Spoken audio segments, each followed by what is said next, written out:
আমার সিনা বলছে আমার তুমি ওডনা বানাইছো আমার গুনা বলছে আজকে যদি আমার জীবনের গুণাগুলি মাপ না হবে, কালকে যদি আমি মরিয়া না যাই, মরিয়া যাই, আমার ছেলে, আমার ভাই, আমার বন্ধু বান্ধব, পাড়া প্রতিবেশীরা আমার জীবনের জন্য শেষ গোসল দিয়া আমার কাপড় পরাইয়া আমার জানাজা দিয়া কাঁদতে দিয়া যদি অন্ধকার কবরে ফেলে তখন করিয়াছে আল্লাহ, এই অন্ধকার কবরে আমার কি উপায় হবে? এই অন্ধকার কবরে আমার কি উপায় হবে? এই অন্ধকার কবরে আমার কোন সাথী থাকবে না, এই অন্ধকার কবরে আমার কোন বাতি থাকবে না, বিছানা পত্র থাকবে না, সাথে থাকবে না, বাতি থাকবে না। আমার চিরমর্ষি ডাব্বা হুজুর বলতেন কবরে মনে গেছে যে দেশে গেলে আর কেউ ফিরে আসে না।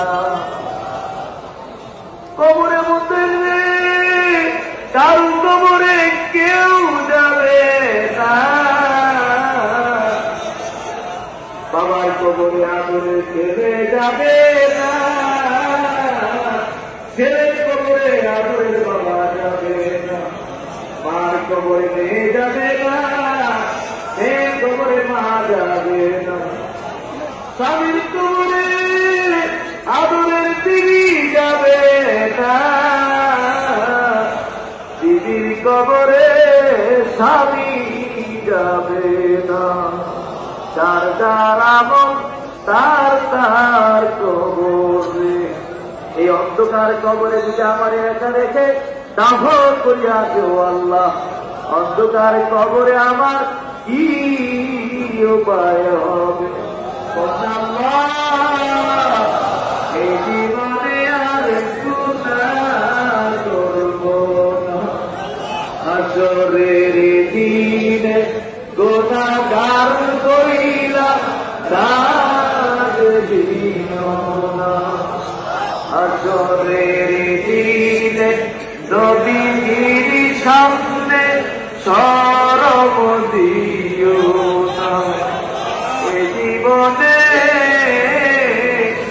আর আমি গুনাহ করব না। আল্লাহ আল্লাহ আল্লাহ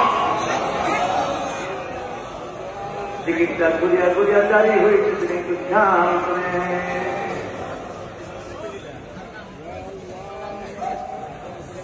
गो कमली वाला तुम्ही मदीना वाला, ओ गो कमली वाला तुम्ही मदीना